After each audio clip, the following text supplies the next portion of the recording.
मित्रों, आज का video companies, society, firm, farmers producer organisations, सामुदायिक संगठन, सीबीओस और जितनी भी फर्म हैं, आर्किटेक्चर फर्म हैं, सर्विस फर्म्स है या मैन्युफैक्चरिंग यूनिट्स है, उन सब के लिए स्पेशल होने वाला है, क्योंकि आज के वीडियो में मैं आपको भारत सरकार की सेंट्रल और सारे राज्य सरकारों के ई पोर्टलों की इन्फॉर्मेशन के बारे में बहुत ही इम्पॉर्टेंट जानकारी शेयर करने वाला हूँ। तो मैं हूँ रघुनंदन विश्वकर्मा और आप देख रहे हैं इमेजिनेटिव टॉक, और हम बात करेंगे आज आत्मनिर्भर भारत 2021। साथियों, जैसा कि हम सब जानते हैं कि पिछले वर्ष भारत सरकार ने कोविड एपिडेमी के बाद एक योजना आत्मनिर्भर भारत के नाम से शुरू की, जिसमें बहुत सारे पैकेजेस, प्रोत्साहन को रखा है, जिससे कि हमारे देश की कंपनीज, एनजीओस, सीबीओस, ट्रस्ट, फर्म और भी अन्य संस्थाएं जो विकास के क्षेत्र में, समुदाय के विकास में अपनी भागीदारी करती है, उनके लिए यहाँ बहुत सारे कार्यक्रम, बहुत सारे प्रोग्राम्स भारत सरकार के माध्यम से लॉन्च किए गए हैं। तो इन सब कार्यक्रमों को, इन सब प्रोग्राम्स को एक्सेस करने के लिए हमें ऑनलाइन पोर्टल पर जाना होता है, जिसकी विभागवार उन टेंडर्स के बारे में, एक्सप्रेशन ऑफ इंटरेस्ट के बारे में, उन प्रोजेक्ट्स के बारे में हमें जानकारी मिल सके। चाहे हम मैन्युफैक्चरर हो या सर्विस प्रोड्यूसर हो या सर्विस प्रोवाइडर हो, हमें भारत सरकार के या सीएसआर के जितने भी टेंडर्स होते हैं, एक्सप्रेशन ऑफ इंटरेस्ट होते हैं, उन सब को एक लाइन, एक पोर्टल पर देखने के लिए, विभागवार उन परियोजनाओं को एक्सेस करने के लिए और उनमें भाग लेने के लिए हम आज इस वीडियो में जानकारी प्राप्त करेंगे। तो शुरुआत करते हैं कि भारत को आत्मनिर्भर बनाने में इन सारे संगठनों की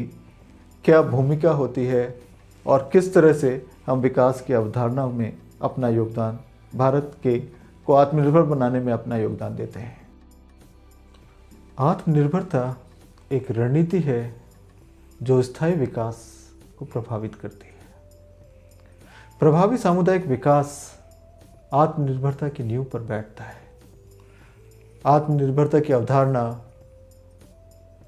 रणनीति के रूप से सामुदायिक विकास के सार के भीतर स्थित है और अन्य अवधारणाओं जैसे परस्पर सहायता, स्व सहायता, स्वदेशी लोगों की भागीदारी और ग्रामीण प्रगति से संबंधित है। आत्मनिर्भरता लोगों को उनकी स्थिति में सुधार के लिए स्थानीय पहलों, उनकी क्षमताओं और अपनी संपत्ति का उपयोग करने की आवश्यकता को प्रोत्साहित करता है। भारतवर्ष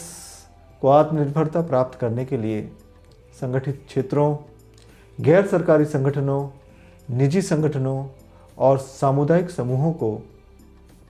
अपनी क्षमता की नई खोज करने की आवश्यकता है। समुदाय के विकास के लिए धन को स्रोत के रूप में उपयोग करके एक नवीन क्षमता को नवीन स्वरूप में विकसित करके भारतवर्ष के विकास में एक महत्वपूर्ण योगदान निभा सकते हैं। लोगों को आत्मनिर्भर बनाने और विकास गतिविधियों में भाग लेने के लिए प्रेरित करना हम सब का दायित्व है। आत्मनिर्भरता का अर्थ है कि लोग उनके स्वयं के संसाधनों पर भरोसा करके और समुदाय के बाहर की निधियों से मुक्त रहें, स्वतंत्र हैं। आत्मनिर्भर रणनीति स्थानीय लोगों की क्षमता पर निर्भर करती है कि वे अपने स्वयं के उपलब्ध संसाधनों और प्रौद्योगिकी पर निर्भर रहे, जिसे वे स्वयं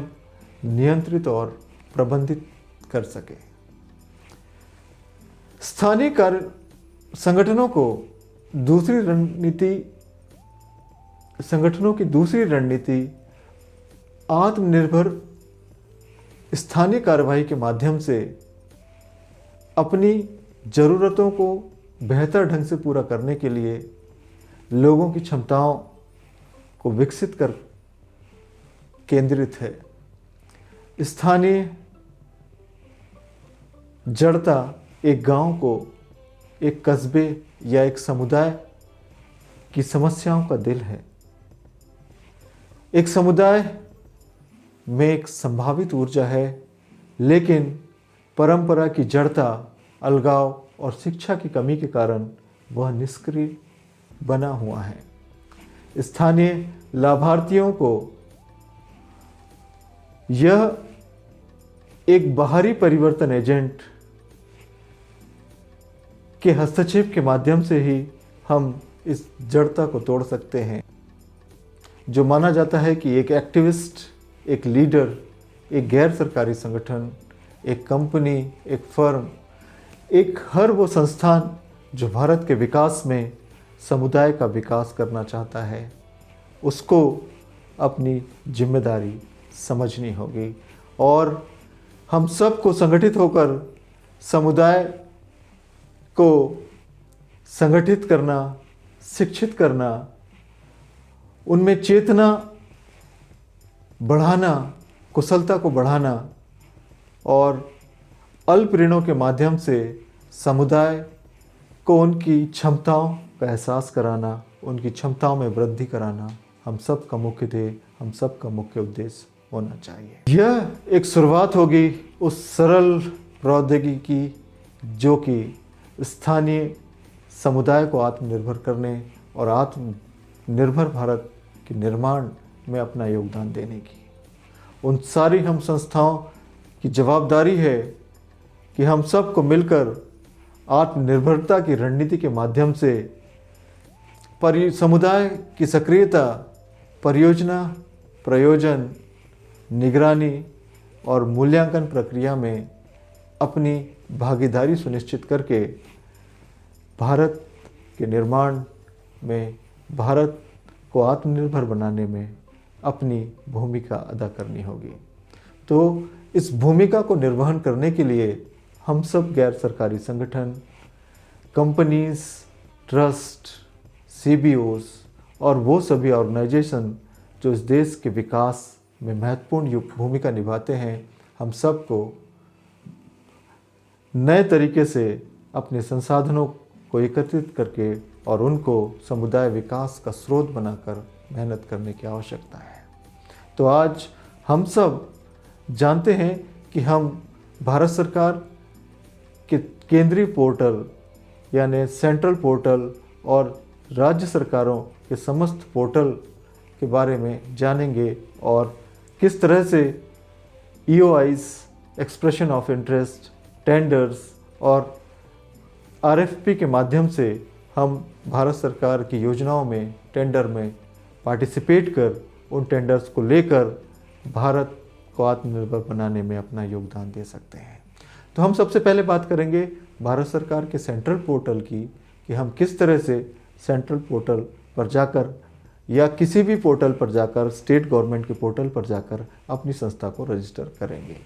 तो रजिस्टर करने के लिए सबसे पहले हमारे पास होना चाहिए अपने संस्थान की एक DSC, चाहे आप कंपनी हो, फर्म हो, सोसाइटी हो, फेडरेशन हो या किसी भी रूप में, वैधानिक रूप में आप पंजीकृत संस्था हो, तो आपकी संस्था के पास एक DSC होना चाहिए जिसके माध्यम से हम टेंडरिंग प्रोसेस में भागीदारी कर सकते हैं। वह C क्लास की होती है। इसके बाद हमारी संस्था के पास अपना एक ईमेल ID होता है। उसके अलावा हमें संस्था का पंजीयन, पैन कार्ड और ऑडिट रिपोर्ट अपने साथ रखनी होगी, जिससे कि हम शीघ्रता से अपनी संस्था का पोर्टल पर पंजीयन कर सकें।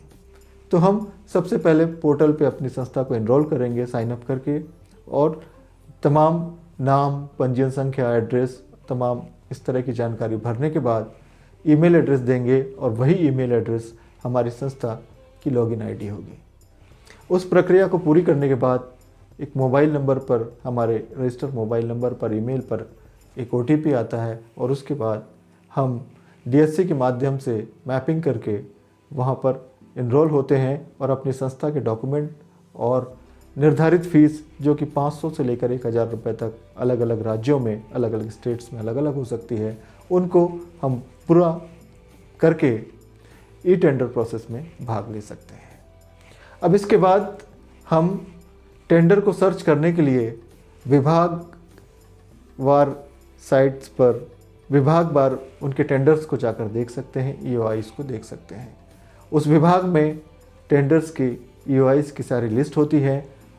इसको हम आसानी से देखने के लिए जो कंट्रोल फाइंड का भी उपयोग कर सकते हैं, जिसमें कीवर्ड डालकर हम उन वांछित टेंडरों को देख सकते हैं। जैसे कि अगर हम एक IEC NGO हैं तो IEC स्वच्छ भारत मिशन अगर हम डालेंगे तो IEC के जितने स्वच्छ भारत मिशन की परियोजनाएं होगी वो हमारे सामने होगी और हम अपनी संस्था के वर्ण के, संस्था के स्वरूप के आधार पर अपने लिए टेंडर्स का चयन करके हम उसमें पार्टिसिपेट कर सकते हैं, उस टेंडर को ले सकते हैं और अपना काम कर सकते हैं। तो इस तरह से हर राज्य में ई-प्रोक्योरमेंट पोर्टल जो है स्टेट गवर्नमेंट का, चाहे वो दिल्ली हो, जम्मू कश्मीर हो, वेस्ट बंगाल हो, केरला हो, पूर्वोत्तर राज्य हो, मिर्जापुर, असम, त्रिपुरा, मेघालय, कोई भी राज्य हो, हर राज्य के प्रोक्योरमेंट की स्टेट गवर्नमेंट की लिंक मैंने अपने वीडियो के डिस्क्रिप्शन में दी हुई है, जिसे जाकर आप देख सकते हैं। मित्रों, ई-टेंडर प्रोसेस या ऑनलाइन टेंडर्स को देखने के लिए या भारत सरकार या CSR के अंदर जो प्रोजेक्ट्स निकलते हैं, जो टेंडर्स निकलते हैं, उनको देखने के लिए कुछ प्लेटफॉर्म, वेबसाइट भी हमारी उपलब्ध है, जिनकी मैंने लिंक में डिटेल दे रखी है। उस पर आप, जैसे NGO बॉक्स है, NGO टेंडर्स है, टेंडर्स 24 है, NGO देवनेट है, जिसमें NGOs की कंपनीज के सारे टेंडर्स निकलते हैं, जिस पर जाकर आप एक्सेस कर सकते हैं, जिसकी डिटेल और वेबसाइट की लिंक आपको डिस्क्रिप्शन में देखने को मिल जाएगी। तो इस तरह से हम सारी संस्थान, चाहे वो कंपनीज हो, सोसाइटी हो, ट्रस्ट हो, सेक्शन 8 कंपनी हो और CBOs हो, फेडरेशन हो या प्रोड्यूसर ऑर्गेनाइजेशन हो, आज हम सबको भारत के आत्मनिर्भर भारत के निर्माण में अपना योगदान देना है, जो कि हम समुदाय के विकास को, चाहे उनके आर्थिक विकास हो, औद्योगिक विकास हो, या उनको हम मोटिवेट करके, जागरूक करके भारत के विकास में अपना योगदान दे सकते हैं। तो मैं समझता हूँ आज का वीडियो आपके लिए काफ़ी उपयोगी रहा होगा और आपको स्मरण कराना चाहता हूँ कि यदि आपने अभी तक हमारे चैनल इमेजिनेटिव टॉक को सब्सक्राइब नहीं किया है तो आप जल्दी से इस चैनल को सब्सक्राइब कर लें और बेल आइकॉन को प्रेस करना ना भूलें, नोटिफिकेशन को ऑल करें, जिससे कि सारे वीडियो की नोटिफिकेशन आपको समय पर मिलते रहें और आप हमारे चैनल का कोई भी वीडियो मिस ना करें। तो मिलते हैं अगले वीडियो में, तब तक के लिए धन्यवाद।